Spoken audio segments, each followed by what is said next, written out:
The tariffs that President Trump vowed to put in place while campaigning, and followed through on, like many government solutions, are solving one problem while creating others at the same time.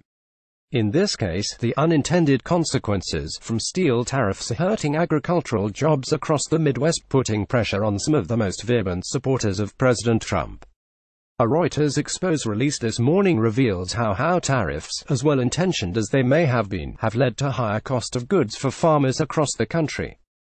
The authors tell several personal stories, including that of a farmer who was about to purchase a $71,000 grain mill, but had to hold off on the purchase because the seller raised the price 5% to account for the rising price of steel. Lucas Strom, who runs a century-old family farm in rural Illinois, cancelled an order to buy a new $71,000 grain storage bin last month after the seller raised the price 5% in a day. The reason? Steel prices jumped right after U.S. President Donald Trump announced tariffs. Throughout U.S.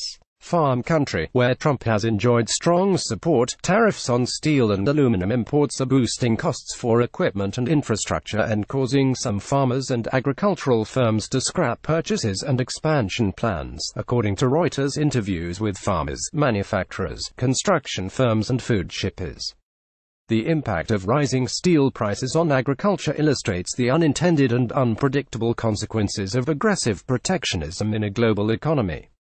And the blow comes as farmers fear a more direct hit from retaliatory tariffs threatened by China on crops such as sorghum and soybeans, the most valuable U.S.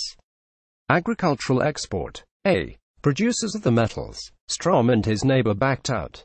Illinois grain farmer Lucas Strom checks on his tractor inside his barn in Kane Country, Illinois. Not surprisingly, government intervention to suppress volatility has caused abnormal volatility in the steel industry. U.S. steel mills typically adjust their prices once a year, normally in the first quarter, Peter said. But this year, those prices have jumped 4 times, he said. A second narrative details more purchase delays in the agriculture industry, including a $800,000 sale of a grain storage system because, again, the fresh steel tariffs caused the price to increase by 15%. In Riverton, Illinois, farmer Alan Entwistle said he postponed construction of a new $800,000 storage system for grain after a GCO Corp's GSI unit increased prices by 15%. Entwistle, who voted for Trump, will instead store corn in bags on the ground. President Trump keeps telling us he's going to get a better deal. Entwistle said. When are we gonna make it better? In the third story, not surprisingly, also focuses on the adverse impact of tariffs on steel prices to one small U.S. farmer in Sheffield, Iowa. Sue Cup Manufacturing has seen steel prices soar 40% since November, said Brent Hansen, the company's commercial accounts manager. The maker of grain bins and pre-manufactured steel buildings has encouraged customers to buy quickly before prices jump more. But some have already postponed projects, Hansen said. That's obviously a big price increase for an industry that's a little bit doom and gloom over tariffs, Hansen said. Sue Cup used to give customers up to 2 months to consider its bids for projects. Now, it allows just a week in some cases because of volatile steel prices, Hansen said.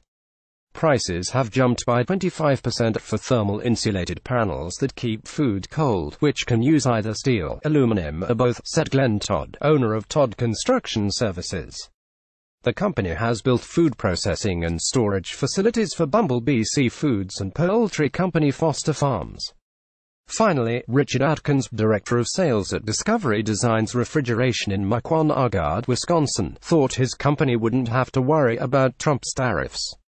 Most of the metal they use to design industrial refrigeration systems comes from Canada and Mexico, he told Reuters, 2 countries which have both been exempted from the levies. It didn't matter. Price hike notices from vendors landed in Atkins' mailbox days after Trump announced the duties.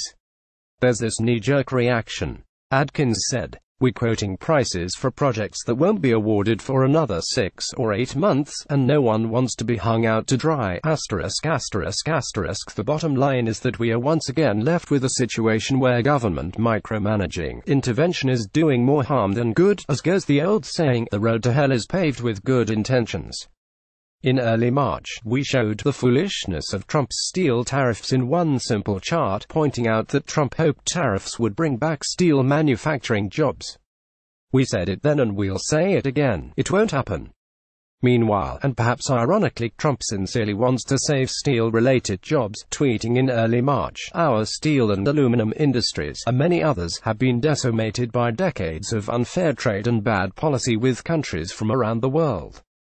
We must not let our country, companies and workers be taken advantage of any longer. We want free, fair and smart trade." Just today, Trump doubled down, tweeting, "We are bringing back our factories, we are bringing back our jobs, and we are bringing back those 4 beautiful words, made in the USA. We are bringing back our factories, we are bringing back our jobs, and we are bringing back those 4 beautiful words, made in the USA." Pig.twitter.com/grabs Donald J. Trump, at Real Donald Trump, April 13, 2018. Alas, those jobs are gone and will never return, and NAFTA had little to do with it. Those who want to blame someone should blame technology and its relentlessly deflationary impact. The US is now producing 7.7% more steel than in March of 1990, with 48,000 fewer workers. As the chart above shows, steel employment went on a deep dive nearly 4 years prior to the passage of NAFTA. Meanwhile, unrenovated, inefficient US plants are aging dinosaurs compared to those in China, which invested massive in modernized plants in recent years. The US didn't. On top of that, the question of whether or not the government realizes that fixing prices can do more harm than good still seems to be answered with a resounding no.